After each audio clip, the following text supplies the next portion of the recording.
Michael Su from Deep Sky here.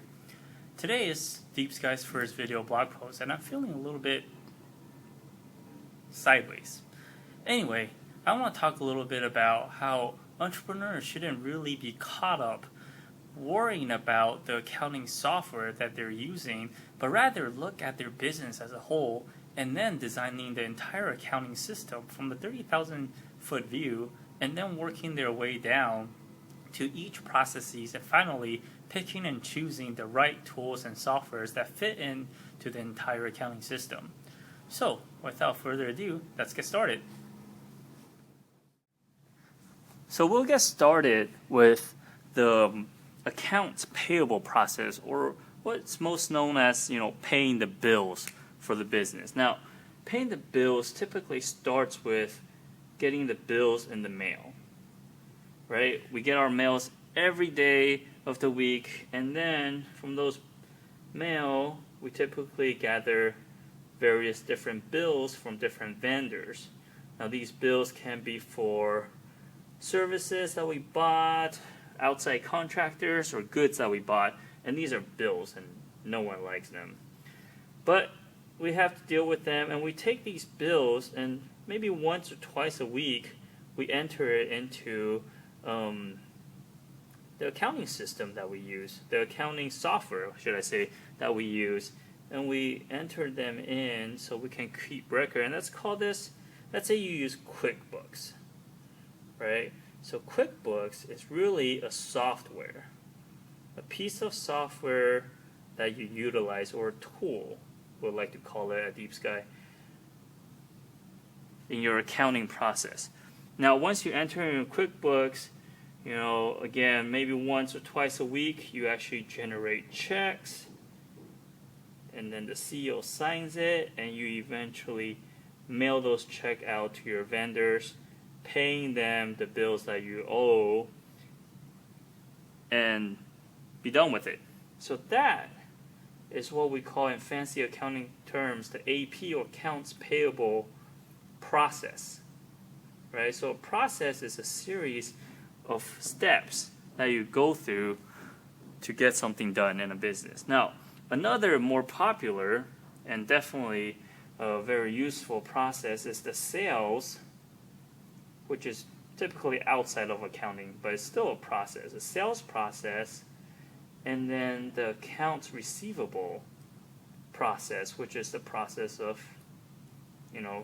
getting paid. So the sales process typically starts with the prospect coming in wanting to buy something from you. Say they want to buy a service, and they ask for an RFP, or a request for proposal, and your sales team, let's say they use a CRM software called Salesforce. Right? Salesforce is a really popular CRM tool. It's a cloud-based CRM tool, and let's say they use a CRM tool to generate a quote. And this quote eventually get translated into a contract, a signed agreement, so both parties are happy, and now we have a contract, and we do the work, right? And this contract will eventually be brought into the receivable process, and your accounting team, again, in their accounting system, will generate invoices to be sent to the customer so we can collect what is owed to us. And we mail those out, and eventually we receive our money. Yay, we're happy. So we go out, grab a drink because we got paid. So if you look at this, these are really three processes, right? And Salesforce, the CRM, is a tool, as well as QuickBooks over here in the invoice generation, and QuickBooks over here as bills input. And these are tools that we have, that we use in our business. And then each of these are processes that we go through. Now, if we look at all of these as a whole,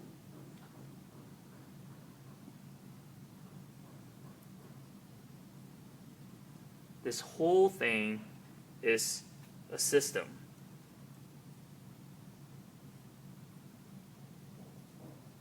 It's an accounting system, and it's a pretty well-designed system. So the whole idea that we're trying to communicate here, the whole story that we're trying to tell is that you should really focus on thinking about the system, thinking about your business as a whole and how the system should look like, developing each single processes here, and then in the very end determine what kind of tools, for example, Salesforce and QuickBooks, what kind of tools fits in to your processes and eventually the entire picture as a system. Not the other way around. You shouldn't go out and pick a tool just so you can build this entire thing around it, right? It should be the other way around. The way to do it, the right way to do it, is to look at your business from the 30,000-foot view and then slowly drilling down to each component.